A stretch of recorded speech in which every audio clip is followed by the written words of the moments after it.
Senhor presidente, deputado Ivan Valente,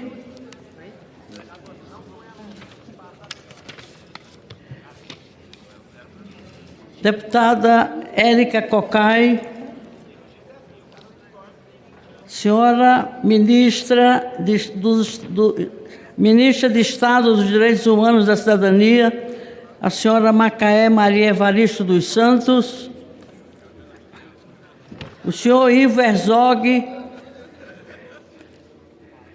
presidente do Conselho Deliberativo do Instituto Vladimir Herzog, o senhor Bernardo do Jaime, relator especial para a promoção da verdade, justiça, reparação e garantias de não reincidência da Organização das Nações Unidas, ONU, senhora Yara Xavier, da Comissão de Familiares de Mortos e Desaparecidos Políticos, senhora Crimeia de Almeida, participação à distância, Comissão de Familiares e Mortos e Desaparecidos Políticos, deputada Natália Bonavides, representante da Comissão Especial sobre Mortos e Desaparecidos Políticos do Governo Federal.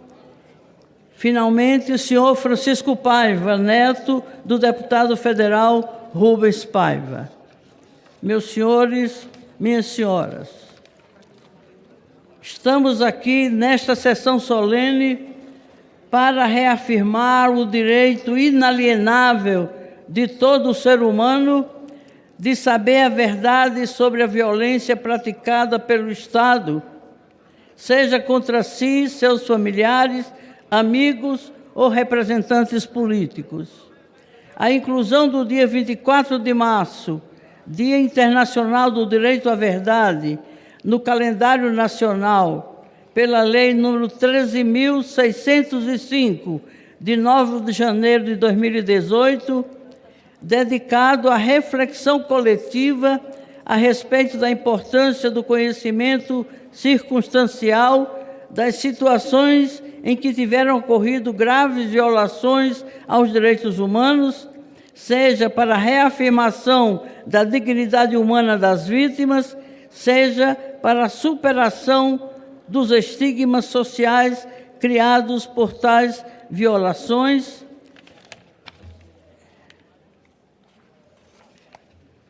Reveste-se de caráter altamente simbólico, expressando o compromisso da sociedade brasileira com as liberdades democráticas. Em 2006, um estudo do Escritório do Alto Comissariado da ONU para os Direitos Humanos concluiu que o direito à verdade é um princípio do direito internacional inalienável e autônomo, ou seja, os Estados têm o dever de investigar os fatos exatamente como ocorreram e dar-lhes publicidade. O primeiro passo para que se faça justiça. Isso inclui a preservação da memória das vítimas, uma reparação possível aos seus familiares e medidas para que as violações dos direitos humanos não se repitam nem se perpetuem. O destino quis que celebrássemos o Dia do Direito à Verdade justamente na data que marca uma das maiores infâmias praticadas contra o povo brasileiro, o golpe militar de 1º de abril de 1964, erigido sobre a incontroversa mentira de que o Brasil estaria sob risco de uma ruptura institucional, reeditando, por sinal, o modus operandi de estigmatizar as lutas populares. Essa mesma mentira foi invocada na farsa do Plano Cohen, servindo de pretexto para a instalação da ditadura do Estado Novo em 1937. Como sabemos, A violência política do Estado não é uma particularidade do Brasil ou sequer da América Latina, mas, indubitavelmente, esta região do planeta tem sido pródiga em golpes de Estado e ditaduras sanguinárias. Não por acaso, a ONU, cujo relator especial para a promoção da verdade, justiça, reparação e garantias de não reincidência, senhor Bernardo Haim, nos honra com sua ilustre presença nesta sessão.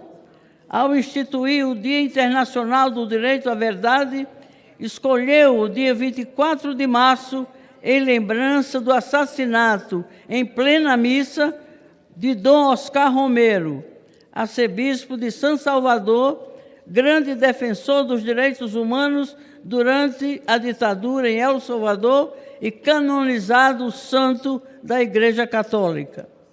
Neste ano, a celebração do Dia Internacional do Direito à Verdade acontece ainda em um momento em que praticamente todo o país comemora a inédita premiação do filme Ainda Estou Aqui, na cerimônia do Oscar, dirigido por Walter Salles e com atuações brilhantes de Fernanda Montenegro, Fernanda Torres e Celton Mello.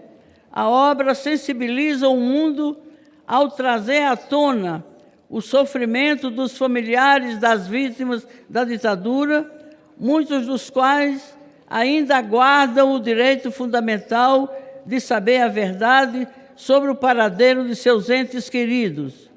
Esta sessão solene também homenageia essa grande produção baseada no livro homônimo de Marcelo Rubens Paiva, filho do deputado Rubens Paiva. Todavia, senhor presidente, se dizemos firmemente, ainda estamos aqui, temos que alertar a sociedade brasileira para o fato de que eles também estão. Nos últimos tempos, há sinais evidentes de que os ovos da serpente estão sendo chocados em várias partes. Há um recrudescimento da extrema-direita em vários países da Europa e projetos totalitários em curso, estaríamos em curso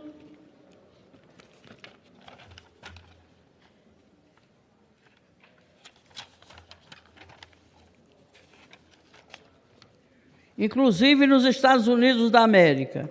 Nem mesmo a Alemanha, de notório zelo em evitar que se repita a traumática experiência nazista, encontra-se atualmente livre das ameaças de um neofascismo que estende seus tentáculos no seio da democracia, cooptando a juventude e segmentos religiosos, militares e empresariais da sociedade, ao tempo em que os algoritmos das redes sociais cuidam de limitar ou direcionar o fluxo de informações de modo a manipular a opinião pública.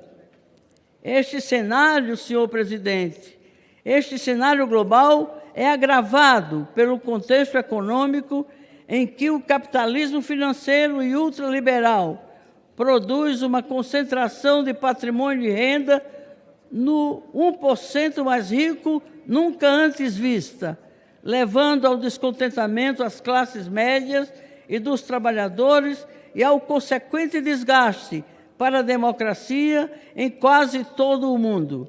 Sinais de pobreza e até mesmo de miséria têm sido notados mesmo em países desenvolvidos. A extrema-direita manipula habilmente esse cenário ao potencializar o medo, atribuindo todas as mazelas econômicas e sociais aos imigrantes, às minorias, aos ambientalistas, etc. Ela distorce o exercício de direitos fundamentais, como o da liberdade de expressão, para, em última instância, lograr impor um regime de opressão e morte.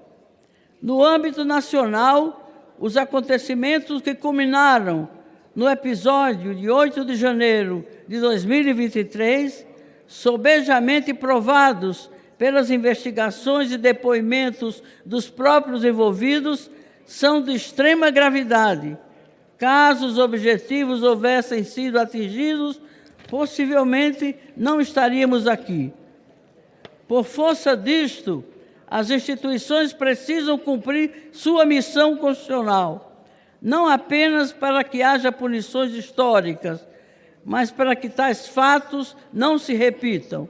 O Estado brasileiro como um todo, o Poder Legislativo e esta Casa em particular, têm, portanto, o dever de avançar em medidas que fortaleçam a democracia brasileira. Dentre outras providências necessárias, lembramos que é inaceitável o fato de que o Estado brasileiro não tenha cumprido, até o presente momento, as determinações contidas nas decisões da Corte Interamericana de Direitos Humanos, da Organização dos Estados Americanos, que, em 2010, caso Gomes Lund e outros, e em 2018, caso Vladimir Herzog, condenou o Estado brasileiro, dentre outras providências, a rever os mecanismos utilizados para eximir de responsabilização criminal aqueles que cometeram crimes de lesa humanidade. Chamamos dessa forma a atenção para a enorme responsabilidade do Poder Judiciário em conferir interpretação autêntica da Lei de Anistia de 1979, abrindo caminho para a responsabilização dos sádicos criminosos agentes da ditadura, em consonância com os preceitos internacionais da justiça de transição. Lembramos também da imperiosa necessidade de o Poder Executivo avançar nas investigações sobre o paradeiro dos desaparecidos políticos, de modo a oferecer algum conforto aos entes queridos das vítimas. Lembramos ainda da contribuição que esta Câmara pode oferecer mediante a necessária aprovação do projeto de lei 573 de 2011, de minha autoria, que confere interpretação autêntica à Lei de Anistia de 1979, assim como ao retomar os trabalhos da Comissão Parlamentar Memória, Verdade e Justiça desta Casa. Enfim, o Estado brasileiro não pode seguir se omitindo em dar cumprimento às recomendações contidas no relatório final da Comissão Nacional da Verdade, em flagrante descompasso com a lei. Por força disto, protocolei representação junto à Procuradoria-Geral da República com o propósito de que o Ministério Público Federal instaure procedimento para tornar obrigatório e efetivo o relatório da Comissão Nacional da Verdade, que projetou luz sobre os porões da ditadura, e para que promova medidas judiciais, a fim de que várias recomendações previstas no relatório sejam imediatamente implementadas, para que os fatos nunca mais se repitam. Até o momento, os poderes da República pouco fizeram para dar cumprimento às 29 recomendações do relatório, frustrando assim a justa expectativa da sociedade brasileira quanto à revelação da verdade sobre os crimes de lesa humanidade praticados nos longos e tenebrosos 21 anos do regime civil-militar no Brasil, sem qualquer punição aos comprovados responsáveis por tais crimes. Décadas após décadas, o Estado brasileiro faz ouvidos mocos aos gritos dos que clamam por justiça. Onde estão os 434 desaparecidos políticos? Onde vocês puseram seus restos mortais para podermos enterrá-los? É preciso passar limpo a história recente do país. sobretudo diante de um processo de democratização ainda inacabado, gerando o temor de que volte aquele período sombrio em que as pessoas eram sequestradas, torturadas e assassinadas. A luta pelo direito à verdade não é um fim em si mesma. A celebração do Dia Internacional do Direito à Verdade é um compromisso com a defesa da democracia e com os valores civilizatórios em grave momento da história. A celebração do 24 de março nos convida à luta, mobilizando a sociedade com ações políticas e coletivas em busca da revelação da verdade histórica e da realização da justiça de transição. Não há margem para hesitação e covardia. As gerações futuras cobrarão de todos nós por nossas eventuais omissões. Por fim, concluo este pronunciamento prestando minha homenagem in memoriam a Marcelo Lavané Machado Neto, brilhante advogado brasileiro, presidente da Ordem dos Advogados do Brasil entre 1991 e 1993, um gigante na defesa das liberdades democráticas que continuará inspirando novas gerações em nossa luta por um Brasil mais livre e soberano. Sem anistia, ditadura nunca mais.